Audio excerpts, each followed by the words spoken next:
have seen in the public sphere. And you have a lot of fascinating ideas, and you're incredibly creative, and you're completely entitled to your views.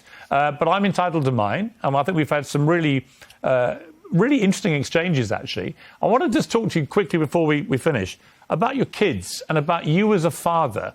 What kind of kids do you want them to be? What kind of values do you want to instill in your children?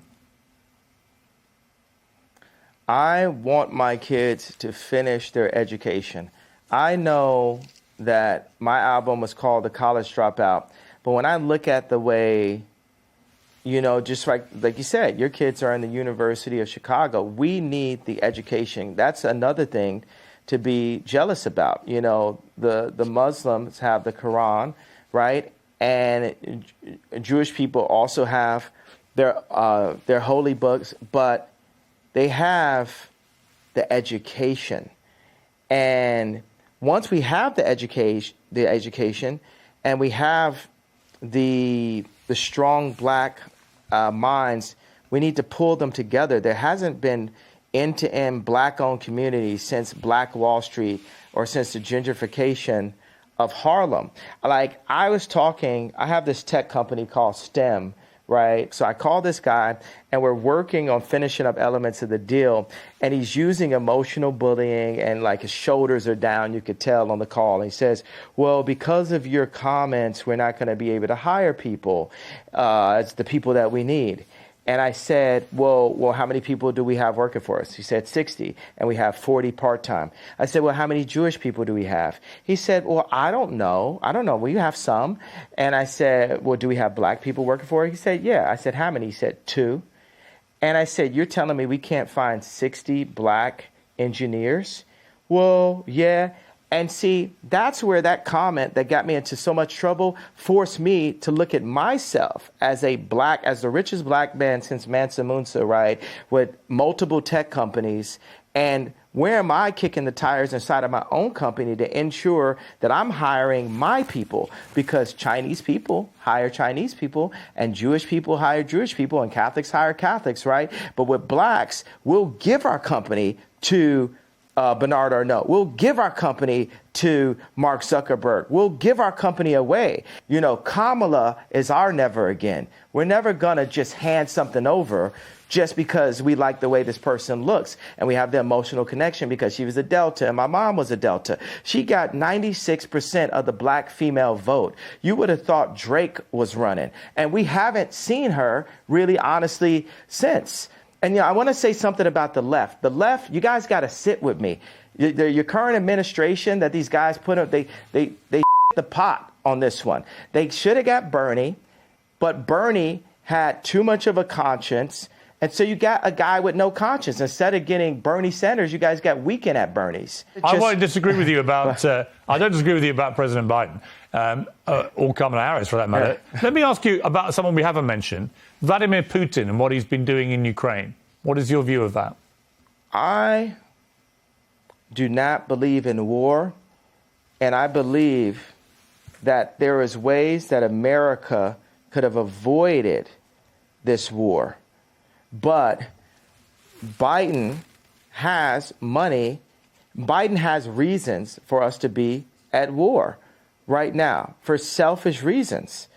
And what I would like to do, without giving you too much information, I would like to speak with my political advisors to give you the exact information. I'm not going to, hey, watch this one, Pierce. I'm not going to shoot from the hip on this one, especially talking about war and things as sensitive as Ukraine and the Russian war. No, we already got that the RETARD comment earlier that maybe we could work on that I feel like is going to be massively offensive, and I really do. Now that one, I do apologize to people that I offended earlier in the interview on that comment. Maybe we could look at scrubbing that if we deem. Well, actually, like to. I would say this: it's an uncensored interview. You said something which you've now wished you hadn't said, and you've apologized. I actually think that says a lot about you, right? That shows you've got that ability to be self-aware, to understand when you cross a line. I think someone like you, with all your energy and creativity and your passion, you're going to say stuff. The way that you talk constantly and in such an extraordinary manner, you're going to trip up. You're going to say things the wrong way. I don't think there's anything wrong in when you do that, doing what you just did and saying, look, I'm sorry, I crossed the line, I apologize. It's actually quite empowering. You know what I think? You know what I think I'll go ahead and do? I feel that I've given the platform, and I think by holding the idea of an apology hostage is not godlike. Correct. I feel like we have to free. Yeah, and I think that's the point that you've been making. And because we sat down and had this conversation, I will say I'm sorry for the people that I hurt with the DEF CON, the confusion that I call. I feel like I cause hurt and confusion. And I'm sorry for the families of the people that had nothing to do with the trauma that I had been through, and that I use my platform where you say hurt people. And I was hurt. I was frustrated. And I want to say that it's wrong to hold an apology hostage. And I got to let go of that and free myself of the trauma and say, look, I'm just going to give it all up to God right now and say to those families that I hurt, I really want to give you guys a big hug. And I want to, I say, I'm sorry for hurting you with my comments. And I want to word it in not in like a political way, but in a presidential way, which means what I knew a president to be when I was growing up, in a sincere way. You know how people give those kind of, I want to give an apology, and you're like, but did you? You know what I'm saying? Yeah. Like, no, it has to be, I want to go to every person's grandmother and grandfather and every person's son and daughter, aunt and uncle, and give them a hug and say, you know what? I've been hurt, and I do want you to talk to your boys. I do want you to talk to the people that are in power, the people who do own the black voice, the people who do own the vote, which a lot of Jewish business people do. And I want to be able to sit at the table with the contracts. I want my people to sit at the table with the contracts. I do want all of this, but I'm not going to hold my apology hostage till I get that.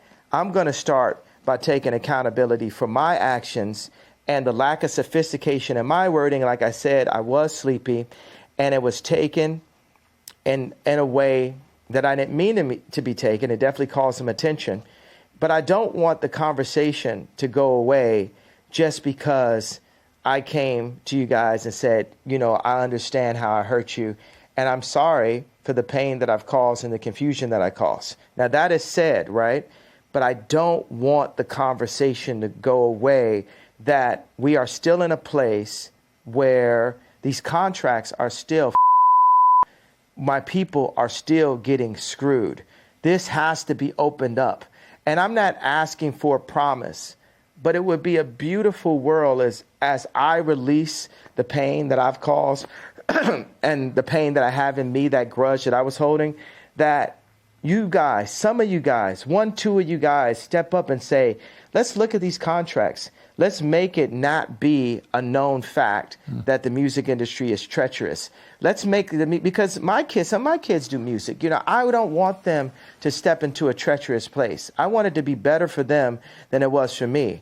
So I want us to sit down and come together and really work on that. Would that make sense to you, Pierce? You know what, Ye? If you'd simply said that in your tweet, I don't think there would have been any problem. And I'm very, very pleased, actually, that we've got to a place where you felt able to say that. And I think it was sincere.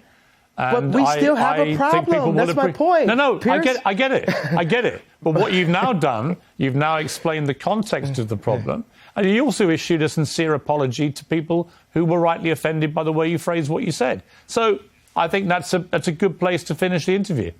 And I'm very glad you got there. Okay, but it's not finished. I understand. The idea is not finished. I understand. That there's still a problem. I understand. No one's going to be in any doubt there's a problem. And by the way, I'm sure there is. I'm sure that a lot of the contracts in the music business are rigged against people like artists like yourself. I'm sure of it. I mean, it's always been the case from Elvis onwards. So I get Pierce, it. would you help me and my people? Would you help me and my athletes? I got so many athletes that go to my school that are like all the guys that are on Donda are headed to the NBA, right? Could you help me? Could you help us make these contracts better for our people by calling attention, by just allowing me on your platform, right? And let's look at some of the things and point these things out. Could we work together on Absolutely that over the next couple of years? Very happy to do that. Yeah. Very happy to do that. I think we should talk more often. All right. It's taken a long time to get here. I've thoroughly enjoyed our conversation. It's been 2 hours. It's been free rolling. It's been occasionally challenging. But we've got to a place where I think is a good place. And I've really enjoyed it. So thank you very much indeed, Ye, for sparing me the time. Yeah. You know, I'm going to feel like I lost my stone I was holding. Yeah. Yeah. But I had to give it up to God. You know what I'm saying? Like, yes. You know, you're gonna be bragging. You're gonna be bragging at dinner tonight. Like, yo, I talked to Ye. No one could do it. No one could do it. I did it. And you know, I'm giving you this, and I'm gonna pray that you, as a fellow believer in Christ, will help me to expose all the wrong that's still currently happening to my people, specifically in the entertainment industry, because honestly, I'm very happy. To start with. I'm very happy to hold anyone to account who is behaving improperly, honestly. And I'm absolutely certain that entertainment business is riddled with people who try it on and exploit people. And I would be very happy to help you to expose that. But for now, I've got to leave it. Ye, we've had 2 hours. It's been remarkable. Thank you very much for your time. Peace. Well, that's it for tonight. An extraordinary interview. Whatever you're up to,